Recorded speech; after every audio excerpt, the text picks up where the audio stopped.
Kentucky. What's the next one south of Kentucky? Um, Uh, Tennessee.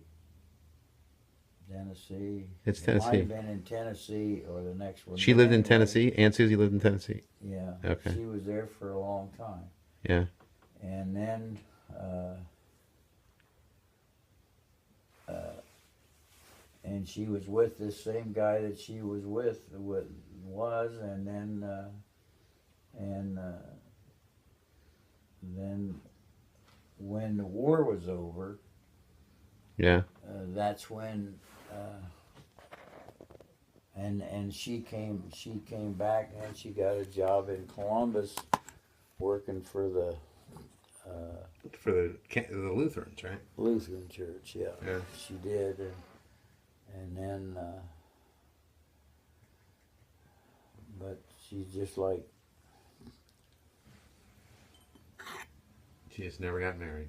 she just never got married. But I mean, as far as what happened to her, she did, and I kind of remember going to her house.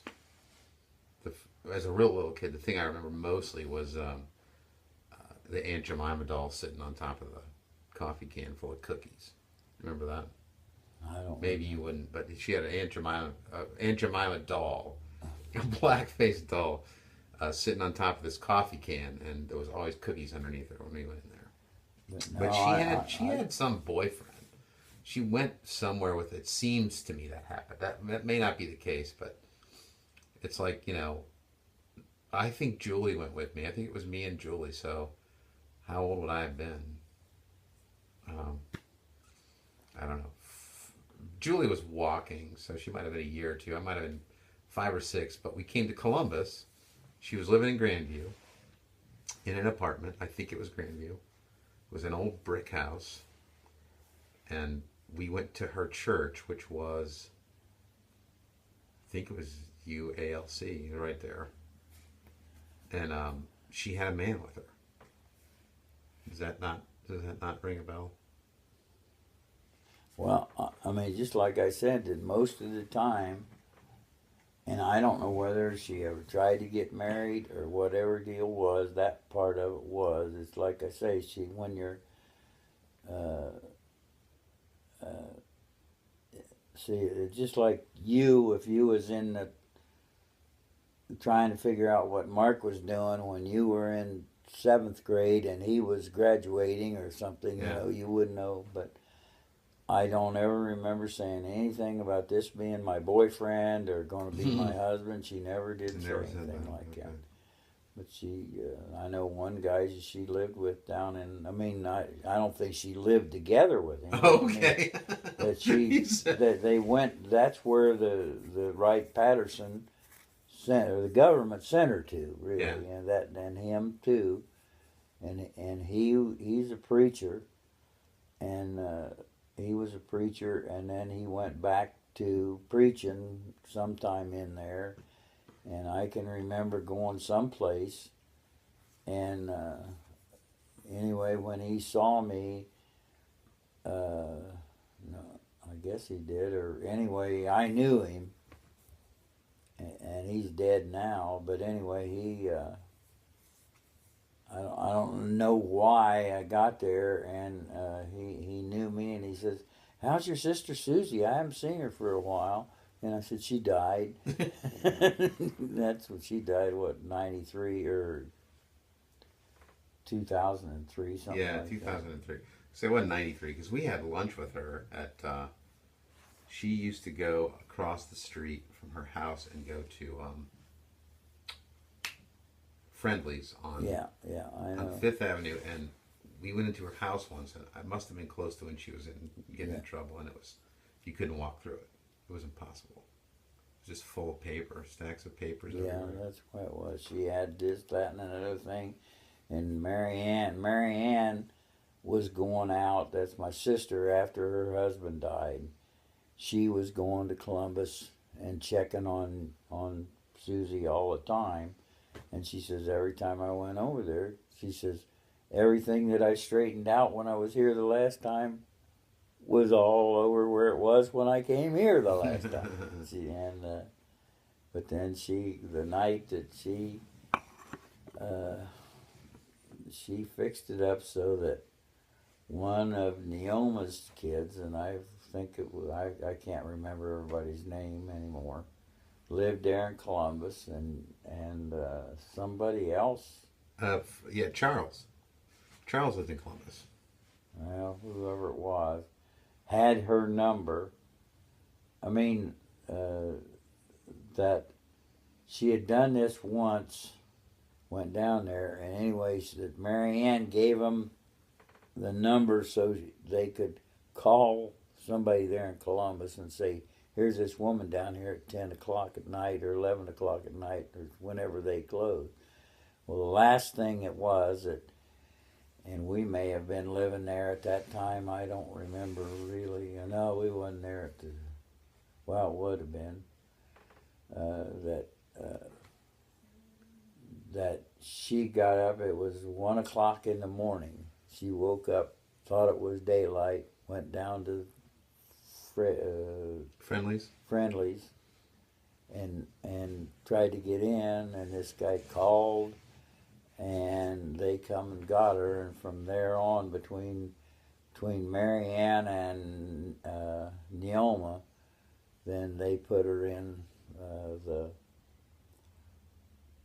one in Columbus. Was it Columbus or Urbana? Again, that's where it was. They brought her to Urbana and put in a same hospital that we had here. That isn't there. I mean, they don't use it anymore. But anyway, and I know that they took her down there and asked if they could take care of her because she had money, and woman says, okay, said you bring her in here, and I can see her, and you tell me what give me all the information that you need to know so we can get in touch with you, but I don't want you to come back here in 2 weeks.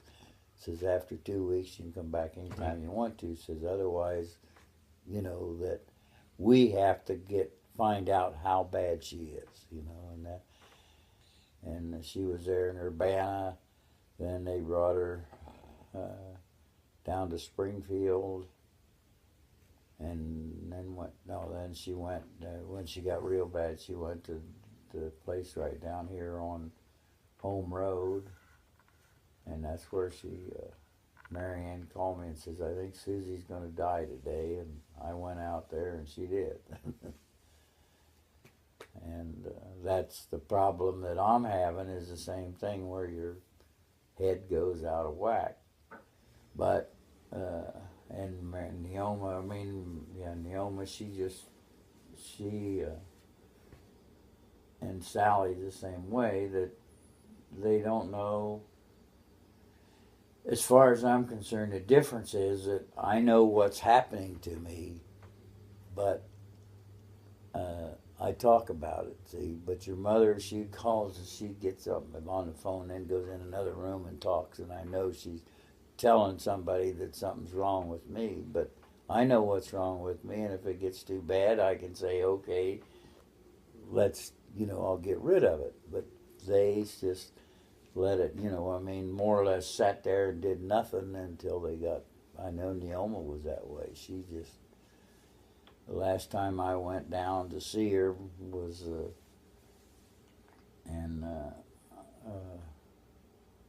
I don't even think she hardly knew I was there, and that was just two years ago when she was.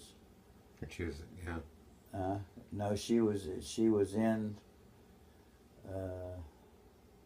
She was there, but she didn't hardly know us.